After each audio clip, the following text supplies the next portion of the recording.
बच्चों, अब डिस्कस करेंगे हम पैराबोला के बारे में। पैराबोला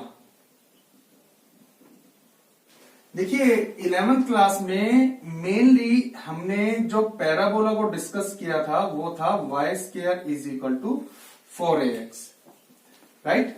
और जिसका डायग्राम ये आपके सामने है, ठीक है। ये y square is equal to 4x कुछ इस तरीके से याद आ रहा है ना, ये मान करके चलो। लेकिन एक्चुअल में ये फॉर्मूला था क्या, देखिए सही मायने में ये जो इक्वेशन थी हमारे पास, लेकिन एक्चुअल में ये जो इक्वेशन थी इसका सही फॉर्म था y माइनस के का whole square four a into X minus H, ऐसे। और जैसे x के साथ में जो h है और y के साथ में k है, तो x के साथ में x कोऑर्डिनेट और y के साथ में y कोऑर्डिनेट, ये देखिए ये h कोमा k, तो ये जो बनते थे ये बनता था वर्टेक्स, राइट। तो अब मान लीजिए कि इसमें स्पेशल केस में दोनों 0,0 हो जाते हैं, राइट, क्योंकि ये जो पैराबोला है उसका वर्टेक्स ओरिजिन पर है 0,0 पर, तो x की जगह भी 0 और y तो यहां h की जगह भी 0 और k की जगह भी 0, तो बनाइए y square is equal to 4a into X, तो बनाइए। अब क्वेश्चन ये बनता है कि सर अगर हम 1,0 पुट करें तो, राइट, तो पता है सीन क्या बनेगा, h की जगह तो 1 पुट कर रहे हो आप और k की जगह 0 कर रहे हो, तो ये बना y square is equal to 4a into X minus 1, ये y square is equal to 4a into X minus 1, है ना। ऐसी भी इक्वेशन आपको देखने को मिल सकती है, इसका भी ग्राफ अभी हम बनाएंगे। और सर अगर 0,1 हुआ तो इक्वेशन हमारी बनेगी h की जगह तो रखो 0 और k की जगह रखिए 1, तो ये बन गई y माइनस 1 का square is equal to 4a into X minus 0 यानी कि x। अब इसको देखो, इसको देखो और इसको देखो, ठीक है। तो अब मैं आपसे रिवर्स में बात करता हूं, है ना, उल्टे बात करते हैं हम लोग, कि अगर ये इक्वेशन आपको मिलती है तो ये पहचानना कि कहां इसका वर्टेक्स होगा, तो मन में इस इक्वेशन को ऐसे वाले फॉर्म में बना लीजिए, तो आपको पता चल जाएगा कि दोनों के दोनों h और k की वैल्यू दोनों के दोनों 0,0 है, तो उस केस में ये जो इक्वेशन होगी इसका वर्टेक्स 0,0 पे होगा। अब ये वाली अगर इक्वेशन गिवन है तो इस इक्वेशन को अपने मन में इसके साथ कंपेयर कीजिए, तो ये बनेगा y माइनस 0 का होल स्क्वायर, x के साथ में x कोऑर्डिनेट, y के साथ में y कोऑर्डिनेट, तो ये 1,0, ठीक है। और ग्राफ वही जैसे 11th में, मैं फिर क्लियर कर देता हूं, हम लोग रिवीजन कर रहे हैं, ठीक है, हम लोग रिवीजन कर रहे हैं, मैं आपको ये चीज समझा नहीं रहा हूं। जैसे यहां जिसका स्क्वायर होता है उसको अलग कर दो, और यहां पर देखिए जैसे x है, राइट, तो x एक्सिस बिल्कुल इसकी एक्सिस बनने वाली है, तो 1,0 पर तो ये वर्टेक्स होगा और x एक्सिस इसकी एक्सिस बन जाएगी, तो ये ग्राफ ऐसे चला जाने वाला है। और इसकी अगर बात करें 0,1, ठीक है, 0,1 y माइनस 1 का whole square is equal to 4ax, तो इस केस में 0,1 तो वापस से आकर के बनाइए, तो ये बन जाएगा। अब देखो 0,1 तो यहां होगा, ठीक है, 0,1, और ये फिर ऐसे चला जाएगा, ऐसे। आपको याद होगा यहां जो बैठा रहता है इसको इक्वल 0 कर दीजिए, तो ये आया y is equal to 1, axis की इक्वेशन आ जाती थी, एक्सिस ऑफ पैराबोला, याद है आपको, परवलय की अक्ष, राइट। जैसे देखिए इस वाली इक्वेशन में, राइट, जो स्क्वायर के जो अंदर रहता है उसको 0 कर दीजिए, तो y is equal to 0, X axis की इक्वेशन होती है, ठीक है। तो एक्स एक्सिस ये रहा, राइट, तो एक्स एक्सिस इसकी एक्सिस होगी, इतना सा आपको करना होता है। तो y is equal to 1 y is equal to 1, ये रहा y इज इक्वल टू 1, तो y इज इक्वल टू 1 इसका, y इज इक्वल टू 1, ये देखो y इज इक्वल टू 1 इसकी एक्सिस हो जाने वाली है। क्लियर? तो फिर से देखिए, आपको कोई भी इक्वेशन मिलती है, आप उसको इससे कंपेयर करने वाले, कंपेयर करने के बाद में जनरली आप उसका वर्टेक्स पता लगा लीजिए, वो पॉइंट फाइनल कर दीजिए, और फिर जो स्केयर के अंदर है मन में उसको 0 रख दीजिए, इक्वल करके, है ना, इक्वल 0। तो ये एक्स एक्सिस की इक्वेशन है, तो बिल्कुल बीचों बीच से, यानी एक्स एक्सिस उसका एक्सिस हो जाने वाली है, y इज इक्वल टू 1 उसकी एक्सिस हो जाने वाली है। इतना सा आपको ध्यान रखना है। अच्छा, अब एक बात और देखिए, ये तो था जब parabola Y square is equal to 4x के फॉर्म में होता है। अब मान लीजिए हमारे पास में रिवर्स वाला होता है, X square is equal to 4ay। ये दो ही केस हमें डिस्कस कर रहे हैं 4 में से, बाकी के दोनों केस जो नेगेटिव साइड में बनते हैं वो फिलहाल हमें डिस्कस नहीं करने, और या फिर आप उनको वैसे भी आप ट्राई कर सकते हो, जस्ट रिवाइज हम आपको ये करवा ही रहे हैं इनके थ्रू, है ना, 11th के बेसिस पे आप ट्राई भी कर सकते हैं। अब देखिए X square is equal to 4ay, तो देखो X square is equal to 4ay, जैसा कि हम लोग ग्राफ बनाते भी थे, X square is equal to 4ay, right. तो ये x, ये y, तो ये है positive y, right, positive y, ठीक है। तो अपने को, अपन जानते थे कि इसका ग्राफ ऐसे बनता है, अपने को पता है ना, ये इतनी अपन नॉलेज लेकर के बैठे हैं, लेकिन अब इसको थोड़ा सा डिटेल में करते हैं। तो देखो मैंने लिखा X square is equal to 4ay, तो हम इसको लिख देंगे x माइनस 0 का square is equal to x minus 0 का square 4a into Y minus 0। x minus 0 का square is equal to 4a into Y minus 0 लिखेंगे ना, राइट। और फिर x के साथ में x कोऑर्डिनेट और y के साथ में y कोऑर्डिनेट, तो पता चल जाता है कि भाई ये जो वर्टेक्स होगा वो ओरिजिन पर होगा, और वो ही लॉजिक कि स्क्वायर का जो अंदर बैठा है उसको इक्वल कर दो 0 के, ठीक है। तो जो इक्वेशन आ गई वो एक्सिस होती है। पैराबोला की एक्सिस पता कौन सी होती है? जो बिल्कुल बीचों बीच में से जाती है। अगर पैराबोला ऐसा है तो ये इसकी एक्सिस होती है। हो गया ना बिल्कुल क्लियर। अब क्वेश्चन बनता है, एक्चुअल में ये फॉर्म नहीं होता, सही फॉर्म तो ये वाला होता है, मैं लिख के भी बता देता हूं। जैसे x के साथ में हमेशा h होता है, x माइनस एच का square 4a into Y minus K. अब देखो आपको किस किस तरीके से इक्वेशन मिल सकती है और आपको किस किस तरीके से ग्राफ बनाना पड़ सकता है। देखिए हम इसको भी हटा देते हैं, ये लीजिए, ठीक है, हम इसको भी हटा देते हैं। अब देखिए, ठीक है, तो जैसे एक हमें X square is equal to 4ay वाले केस में चलना है ना, तो वर्टेक्स कर देते हैं, सपोज कीजिए 0,1 पर, तो X square is equal to 4a into Y minus 1 ऐसा मिल सकता है आपको, ठीक है। तो आप सोचिए, अब ये पहले तो ये चीज क्लियर कर लीजिए कि x square is equal to 4ay वाला केस है, यानी कि ऊपर की तरफ बनने वाला है। अब ऊपर यहां भी बन सकता है, यहां भी बन सकता है, यहां भी बन सकता है, लेकिन पूरे चांसेस रहते हैं कि यहां आपको स्क्वायर के अंदर x मिलेगा या y मिलेगा, ये पूरे चांसेस है। बताऊं क्यों? क्योंकि स्क्वायर के अंदर जो बैठा है हम उसको इक्वेट करते हैं 0 के, तभी तो y एक्सिस की इक्वेशन आएगी, राइट। और हमारे यहाँ इस चैप्टर में जनरली तो वही केस डील होगा जिसमें एक्सिस x एक्सिस हो या y एक्सिस हो।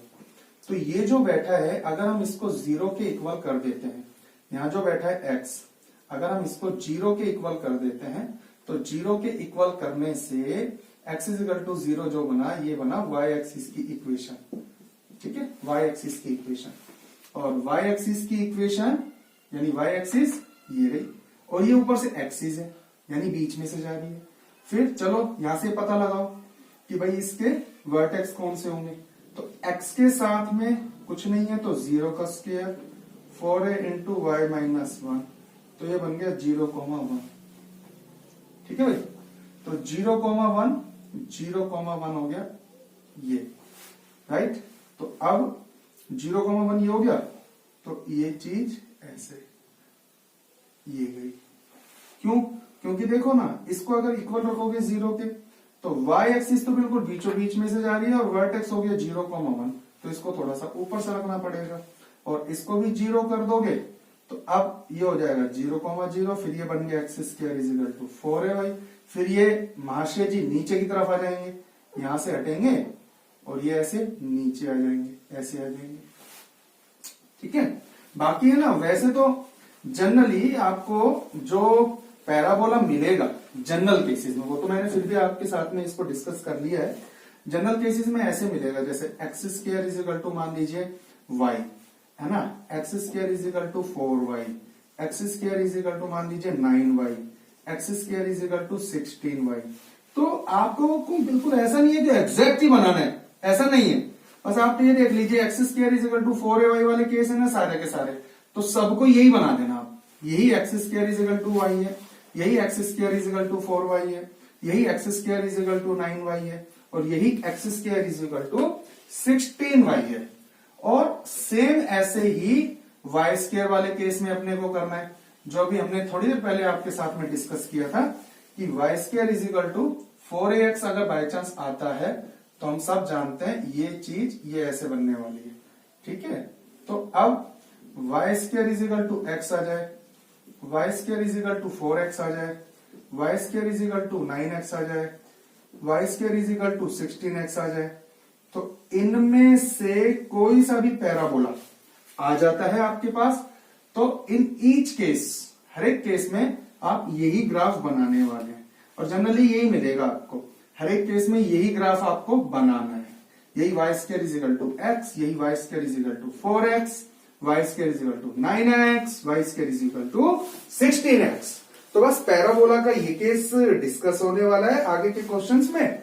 अब नेक्स्ट में हम देखते हैं इलिप्स। देखो बच्चों, अब डिस्कस करते हैं इलिप्स। वैसे तो 11th क्लास में इलिप्स के बारे में हमने देखा था कि x square upon a square plus y square upon b square is equal to 1, ये इलिप्स की इक्वेशन होती थी। और एक और इक्वेशन हमारे पास में होती थी x square upon a square plus y square upon b square is equal to 1। अब आप ये कहोगे कि सर दोनों की दोनों इक्वेशन सेम है, दोनों में डिफरेंस क्या है? वो भी x square upon a square plus y square upon b square is equal to 1, और दूसरी वाली equation x square upon a square plus y square upon b square is equal to 1। तो दोनों में डिफरेंस क्या है? दोनों में डिफरेंस है कि एक में ए ग्रेटर होगा बी से, और एक इक्वेशन में ए लेस देन होगा बी से, यानी एक केस में ए छोटा होगा और एक केस में ए बड़ा होगा। एक क्वेश्चन देख लेते हैं हम, और उस क्वेश्चन में एक्चुअल में क्या यूज भी हो रहा है ना, एज इट इज देखते जाइए। तो मान लीजिए कि यहाँ ए बड़ा है और यहाँ ए छोटा है। बाकी मैं इनका डायग्राम बना देता हूँ, आपको याद आ जाएगा, है ना। फिर से मैं एक बार आपको बता देता हूँ कि हम समझ नहीं रहे हैं, एक बार वापस से बस याद कर रहे हैं। तो ये डायग्राम कुछ ऐसा है, ऐसे ही बनेगा, थोड़ा रफ भाई, मैनेज कर लो, ठीक है। और इस वाले केस में ये डायग्राम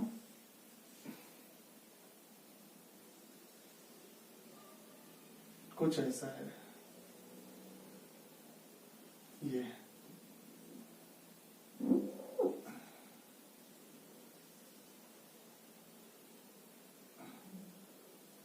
कुछ ऐसा, ठीक है। तो यहां दोनों में ये ग्रेटर है, राइट, ऐसे ही तो बताया था ना। तो यानी एक्स के जो नीचे बैठा हुआ है वो ग्रेटर है, ठीक है। तो एक्स एक्सिस पर ए आने वाला है, जो ग्रेटर होता है ना उसके ऊपर वाली एक्सिस पे वो ग्रेटर वैल्यू चलती है। तो ये हो गया a, 0, और वाई एक्सिस पर ये 0, b, ये b होता है, राइट। थोड़ा सा याद आ रहा हो तो आपको, ठीक है। और इसी तरीके से इसकी अगर बात करते हैं तो यहाँ a छोटा है भाई, एक्स के नीचे जो बैठा है ना वो छोटा है, और जो बड़ा है वो, तो वो ये हो गया 0, b, जो बड़ा है वो वाई एक्सिस पर है, राइट। तो ये ए हो गया और ये बी हो गया, ठीक है। फिर एक एसेंट्रिसिटी करके एक टर्म होती थी, एसेंट्रिसिटी, उसका मतलब होता था, एसेंट्रिसिटी का मतलब होता था कि डिस्टेंस का रेशियो। अब ये कौन कौन सी डिस्टेंस का रेशियो होता है, चलो उसको भी देख लेते हैं। इसमें टर्म और होती थी सी, और हम स्क्वायर में चलते थे, है ना, सी स्क्वायर इज इक्वल टू, है ना। तो एक ए है, एक बी है, एक सी और होता था। उसका रिलेशन में बताता हूं कि इनमें जो सबसे बड़ी वैल्यू है, राइट, मैं आपको क्लियर कर देता हूं कि इनमें जो सबसे बड़ी वैल्यू है यानी वो है ए, और स्क्वायर में चलता है, तो सबसे बड़ी वैल्यू, बाकी की जो दो वैल्यूज बच गई यानी बी स्क्वायर और सी स्क्वायर, राइट, बी स्क्वायर और सी स्क्वायर, इतना सा ध्यान रखना है आपको, ठीक है। तो जो सबसे बड़ी वैल्यू है वो उन दोनों के सम के इक्वल आता था। अब हमारे पास ए स्क्वायर की वैल्यू, बी स्क्वायर की वैल्यू है, तो यहां से हम सी स्क्वायर की वैल्यू भी बहुत इजीली कैलकुलेट कर सकते हैं, और जिससे हमें सी की वैल्यू मिल जाएगी। सेम है यार, यहां सबसे बड़ी वैल्यू है बी, तो बी स्क्वायर करके बाकी जो दो बच गए यानी ए स्क्वायर प्लस सी स्क्वायर, ऐसे बताया था। और एसेंट्रिसिटी होती थी, ये भी मैंने बताया था कि जो पावरफुल होता है ना वो नीचे जाएगा, A is equal to C by A, जो पावरफुल है वो नीचे जाएगा। अब यहां सबसे पावरफुल बी है, तो A is equal to C by B, ऐसे ध्यान रखना, A is equal to C by B, right, ठीक है। अब देखिए जरा, A is equal to C by B, तो सी की वैल्यू क्या आ गई यहां से, ए ई, सी की वैल्यू आ गई ए ई, ठीक है, देखते जाओ। तो उस सी की वैल्यू को अगर मैं यहां डाल देता हूं तो ये बनेगा A square is equal to B square plus A square E square, ठीक है। और इन दोनों वैल्यू को एक साथ ले लो, ठीक है। तो ये बन गया A square minus A square E square is equal to B square, और फाइनली ये बन गया B square is equal to, right, A square common ले लीजिए तो 1 माइनस ई स्क्वायर। मैं आपको क्लियर कर देता हूं, ये कब आया, जब e is equal to C by A था।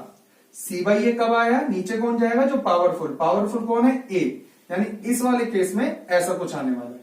चलिए केस सेकंड में चलते हैं, यहां से सी की वैल्यू निकाल लीजिए, वो आ जाएगा बीई, उसको यहां पुट कीजिए, तो B square is equal to a square plus b square E square, ठीक है। ये डेरिवेशन पे नहीं जाना आपको, मैं तो डायरेक्ट ये रिजल्ट बताऊंगा आपको अभी। तो फिर वही इन दोनों को बी को अलग कर लीजिए, एक साथ ले लीजिए, सॉरी, तो B square minus B square ई स्क्वायर, तो A square is equal to B square into 1 minus E square, एक रिजल्ट आया ये, राइट, ठीक है। तो अब देखिए जरा, यहां पावरफुल कौन था, ए, ठीक है, और वीक कौन था यानी कमजोर कौन था, बी। तो जो कमजोर है उसको बिल्कुल अलग पटक दिया, यानी कि बी, राइट, जो कमजोर है वो अलग, यहां पे कमजोर कौन है, तो उसको अलग पटक दिया इक्वल से पहले पहले, ठीक है। तो ये भी एक तरीका है, यानी अगर मैं आपको ये इक्वेशन दे देता हूं और साथ में ऐसे दे देता हूं तो फिर तो क्लियर है, आपको पता चल जाएगा डायग्राम ऐसे बनने वाला है। अगर मैं आपको ये इक्वेशन दे देता हूं, साथ में ये चीज बता दी, तो आपको क्लियर हो जाएगा। लेकिन अगर सोचिए मैं आपको इक्वेशन दे देता हूं, साथ में ऐसी कोई कंडीशन नहीं देता, तो अब आप कैसे पता लगाओगे कि ये इक्वेशन और ये इक्वेशन तो सेम है, पता कैसे लगाओगे कि भाई डायग्राम आपको ऐसे बनाना है या ऐसे बनाना है। तो मैं साथ में आपको ना ये कंडीशन अटैच करके दे दूंगा, ये वाली। तो अभी मैंने आपको क्या बताया कि ये डेरिवेशन कब आया, जब हमने सी को ए ई रखा। सी को ए ई कब रखा, जब A is equal to C by A था। नीचे ए कब आएगा, जब ए पावरफुल होगा। हो गया ना कनेक्ट। तो इस वाले केस में अगर मैं आपको ऐसे लिखा दे देता हूं कि b square is equal to a square into 1 minus E square, आप पहचान जाइएगा, इक्वल से पहले जो बैठा है वो कमजोर होता है, अलग चला गया वो, तो ए बी यहाँ पे कमजोर है, ए पावरफुल है, तो ए पावरफुल। और अगर यहाँ पे मुझे लिखना होगा तो A square is equal to B square into 1 minus E square, मैं इस कंडीशन के साथ भी देता हूं तो ए कमजोर रहेगा, तो आपको इस तरीके से यहाँ पे बना लेना है। थोड़ा ध्यान रखिएगा। एक चीज और बताता हूं बेटा, जो एसेंट्रिसिटी होती है इलिप्स के केस में वो लेस देन 1 होती है। ये बात हम लोगों ने आपको 11th में भी बताई थी। कैसे? क्योंकि जो सी होती है ना, सी जो वैल्यू होती है भाई, ए बी सी में सबसे पावरफुल ए होता है, सबसे बड़ी वैल्यू ये होती है। सी की वैल्यू यहाँ अंदर तक ही रहती है, राइट। डिटेल में अभी हम नहीं जा रहे हैं, लेकिन सबसे बड़ी वैल्यू तो ए होती है। अब कोई भी वैल्यू इससे बाहर जाएगी तो वो तो फिर कहीं ना कहीं इससे बाहर ही चली गई। आप ऐसे ध्यान रखो, फिलहाल सबसे बड़ी वैल्यू ए, तो सी वैल्यू जो होगी वो ए से छोटी होगी। मान लीजिए सी जो वैल्यू है वो 5 है ना, तो ए की वैल्यू 5 से ग्रेटर होगी, जैसे 5/7। किसी भी छोटी वैल्यू को बड़ी वैल्यू से डिवाइड करोगे तो हमेशा 1 से लेस ही आएगा, राइट, 1 से लेस ही आएगा। तो इसकी एसेंट्रिसिटी हमेशा ऐसे यहां पे होता है भाई। यहां पे सबसे बड़ी वैल्यू बी है, सी इससे भी छोटी रहेगी यहां, ठीक है। तो ये छोटी वैल्यू, ये बड़ी वैल्यू, छोटी वैल्यू को बड़ी वैल्यू से करोगे तो हमेशा लेस देन 1 आने वाला है। तो इलिप्स के केस में जब भी इस तरीके का कोई भी क्वेश्चन आता है तो साथ में या तो वो ए ग्रेटर बी और बी ग्रेटर ए, ये वाला केस मिलेगा आपको, और या फिर आपको केस मिलने वाला है इसमें कि भाई दोनों इक्वेशन में कोई ना कोई साथ में अटैच होकर के मिलने वाली है। तो बच्चों ये था 11th क्लास का कुछ बेसिक्स जो हमारा एप्लीकेशन ऑफ इंटीग्रल में बहुत अच्छे से यूज होने वाला है। आप इनको बहुत अच्छे से रेडी कीजिएगा। नेक्स्ट लेक्चर में हम स्टार्ट करते हैं कि कुछ कॉन्सेप्ट के साथ में कि एरिया हम किस तरीके से कैलकुलेट करेंगे। लेकिन दोनों लेक्चर को, जो लास्ट ये वाला लेक्चर और जिससे जस्ट लास्ट लेक्चर जिसमें हम ये ग्राफ्स बनाना सीखते हैं, इनको बहुत अच्छे से आप बनाना सीखिएगा। मिलते हैं नेक्स्ट लेक्चर में। All the best.